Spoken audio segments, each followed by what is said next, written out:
Destination Wallonie, tout pour s'évader. Faites le plein d'idées sur visitewallonia.be.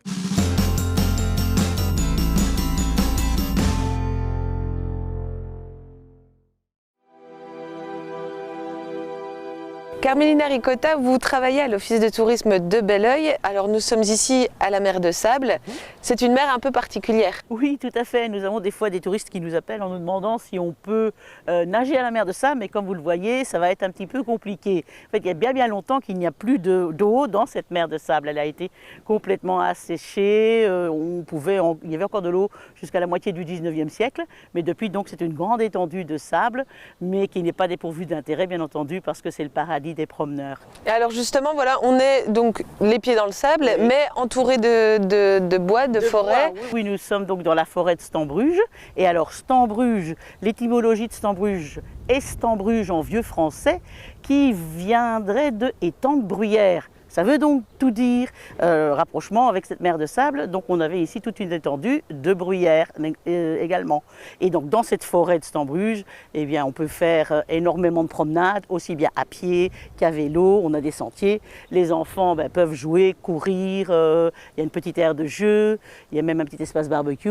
Donc que du bonheur. Et alors cette étendue de sable, c'est aussi une chose qui est assez unique. Oui. On ne trouve pas ça partout. Hein. Non, c'est une des rares ici en Wallonie. Et elle est d'ailleurs même classée réserve naturelle parce qu'on a des espèces botaniques tout à fait rares et particulières qu'on ne trouve qu'ici. Hein, donc ça fait que l'endroit est classé zone Natura 2000. Et donc c'est un endroit où justement il y a des promeneurs qui viennent, mais il y a aussi des biologistes qui peuvent venir.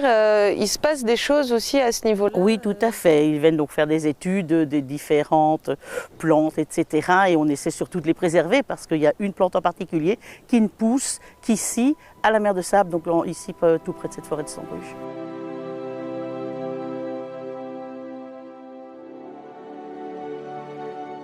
Alors nous voilà dans le bois de Stambruge, à juste une dizaine de pas de la mer de Sable au final. Et ici on est sur un lieu un peu atypique, il y a pas mal de choses qui se passent là. Oui, là on est dans un endroit très particulier de cette forêt de Stambruge où il y a donc pas mal de légendes et nous sommes donc ici juste à côté de l'arbre à clous et de la chapelle de l'Hercompuche ou Hercompuis. Et en fait cet arbre à clous, comme vous pouvez le voir, sert un peu d'ex-voto. Donc des pèlerins, des personnes viennent ici aussi bien pour prier la Sainte Vierge que pour accrocher à cet arbre des habits, des petites chaussures de l'endroit du corps qui est malade. Puisque comme l'arbre est mort, est malade, la croyance veut qu'on se dit, bien, l'arbre va prendre la maladie de la personne qui accroche justement ce vêtement. On dit des fois aussi l'arbre à loques, il y a différents noms. Et c'est vrai que donc ça rend l'endroit tout à fait spécial et particulier. Et on voit que c'est une croyance qui a perduré parce qu'il y avait déjà un premier arbre qui est tombé et les gens ont continué à mettre sur un second. Oui. Ça continue encore. Oui, tout à fait. Donc c'est ça qui est justement intéressant, c'est qu'on se dit parfois que ce genre de croyance, les gens, des temps, l'époque moderne, on n'y croit plus trop, mais on voit donc qu'il y a encore des choses qui ont été mises maintenant. On a d'anciennes loques, d'anciennes petites chaussures, et on voit qu'il y a des choses plus récentes qui ont été mises là. Et aussi, à côté de la chapelle, on peut voir qu'il y a encore des petites bougies allumées, donc les gens viennent assez fréquemment et assez récemment. Ce qui est assez drôle, c'est qu'au final, dans ce bois, il y a un côté mystique justement qui s'y dégage de par cet arbre à clous, mais il y a aussi cette légende de la fontaine bouillante. Donc aussi, voilà, il y a plein de légendes et de mythes ici vraiment. Oui. Laissez-moi vous raconter, alors aussi tant qu'on y est, puisque vous me tendez la perche de cette légende de la fontaine bouillante qui n'est pas très loin d'ici. Donc on dit que une princesse venant du château de Belleuil était assez pressée. Elle a emprunté un sentier de la forêt avec son cocher, son carrosse, les chevaux, roulaient assez à vive allure. Et paf, évidemment, ils sont tombés dans cette fontaine, dans cette petite mare en fait. Et les petites bulles que l'on voit puisque c'est une fontaine bouillante ou bouillonnante, ça dépend des puristes. On dit que les petites bulles, ce sont les petites bulles d'oxygène de la princesse qui est au fond et qui essaie de respirer. Et qu'une fois par an, le carrosse ressort. Oui, le vendredi saint, donc à minuit pile, le carrosse remonte et on entendrait au loin le fouet du cocher claquer dans les bois. Et alors justement, avec cette histoire et toutes les autres, les habitants de Stambruge et même de Belleuil, voilà, ils tiennent à leur forêt, ils tiennent à leur légende vraiment. Oui, je crois que les gens sont très très fiers de cet endroit, ils peuvent l'être. On a beaucoup de touristes, mais on a aussi bien sûr beaucoup de locaux qui viennent s'y promener dès qu'ils peuvent, et les gens sont vraiment fiers de cet endroit, ils peuvent l'être.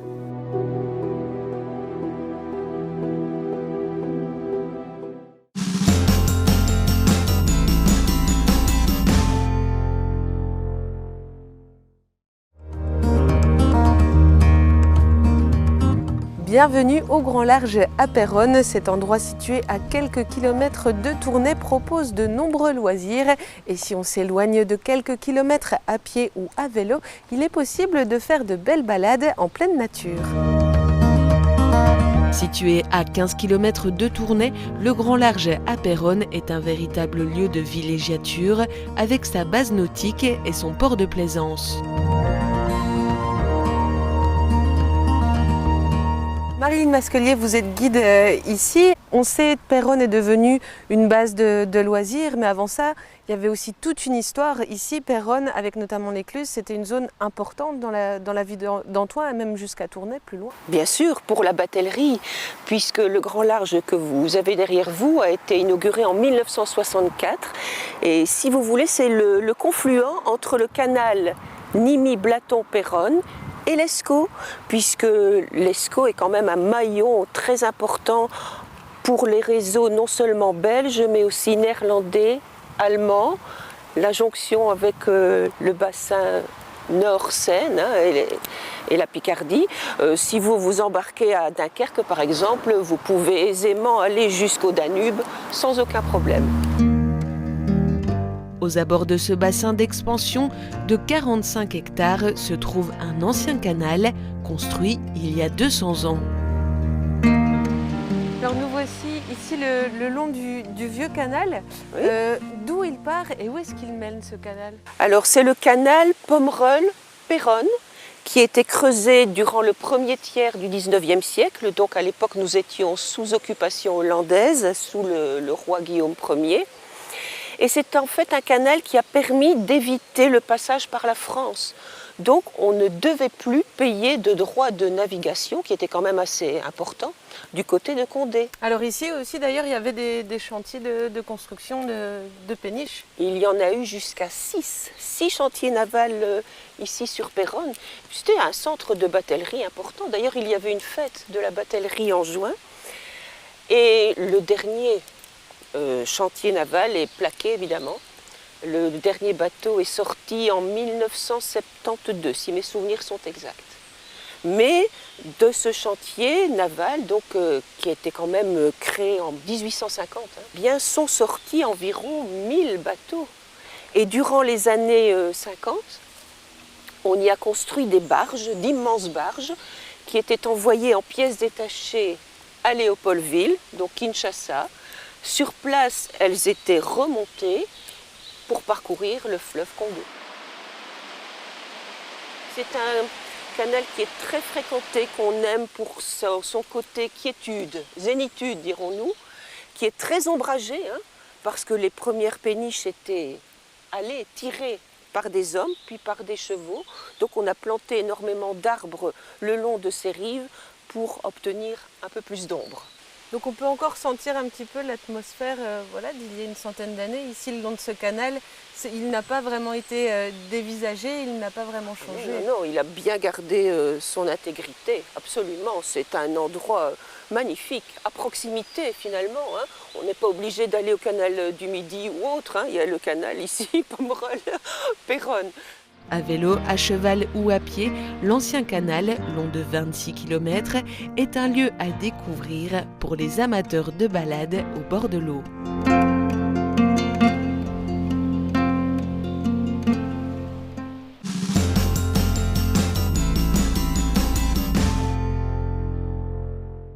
Bienvenue à Péridesa, un parc connu pour ses animaux, mais le parc regorge également de nombreuses espèces de plantes rares et exotiques. Nous allons en découvrir quelques-unes tout de suite.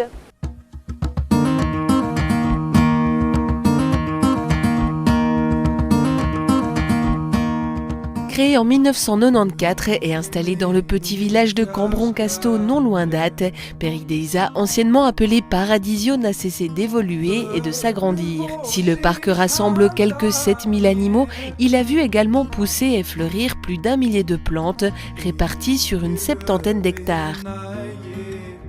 Nous sommes ici dans le parc et on peut dire que vous êtes le monsieur plante de Péridesa, c'est ça? Oui, on peut appeler ça comme ça, oui, exactement. Alors en quoi consiste votre travail ici au parc?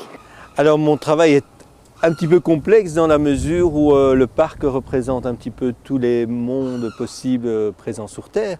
Et donc ça veut dire que nous sommes à la recherche en fait de plantes spécifiques pour décorer ces mondes et pour donner une impression aux visiteurs de vraiment voyager à travers les différents pays représentés ici. Alors je suppose que vous-même vous avez dû faire des recherches sur les plantes qui arrivent ici parce que comme vous le dites, ce n'est pas des plantes qui font partie du paysage belge. Oui, mais je dois dire que je suis déjà un passionné de plantes au départ, que je voyage beaucoup, donc je découvre un petit peu le monde des plantes régulièrement, donc ça aide évidemment. Après, il y a des recherches qui doivent être faites par rapport à certaines espèces qui évidemment peuvent pousser chez nous en Belgique.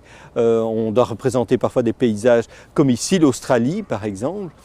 L'Australie n'a pas tout à fait le même climat qu'en Belgique et donc il faut trouver des plantes qui peuvent être adaptées à ce terrain. Je dirais qu'avec le changement climatique que l'on vit, et nous on est les premiers à le subir au niveau des jardins évidemment, le problème est plus avec les plantes de chez nous qu'avec les plantes exotiques. Et donc ça veut dire qu'il y a des maladies, oui, il y a des insectes qui deviennent ravageurs au point que voilà, il faut revoir un petit peu sa copie et se diriger vers des nouvelles plantes plus résistantes, voire des plus exotiques aussi, puisque les températures, on le voit bien, sont sur un réchauffement certain. Cela fait 8 ans que Guy chouchoute les plantes du parc. Au fil du temps, il a compris comment apprivoiser la flore, aussi capricieuse parfois que les animaux. Le résultat, une promenade à travers les 5 continents. Alors ici, on est en Chine? C'est ça, oui, on arrive en Chine. Et donc le but un peu des jardins en Chine, c'était de recréer un petit peu les traditions, de montrer les traditions qu'on peut y voir. Entre autres avec cette volière qui est en fait une reproduction des cages à oiseaux chanteurs. La Chine, j'ai envie de dire, est peut-être le territoire le plus facile à travailler pour nous. Il faut savoir que plus de 90% des plantes qui se trouvent dans nos jardins proviennent de Chine. Donc déjà, c'était une facilité. Après, je crois qu'il y a un choix par rapport à l'esthétique de la plante et de la caractéristique et puis aussi de la magie qu'on veut donner aussi à l'endroit. D'ici quelques semaines, le parc ouvrira ses portes pour une nouvelle saison, l'occasion pour les visiteurs d'apprécier l'importance de la diversité de la flore de l'univers Péridesa.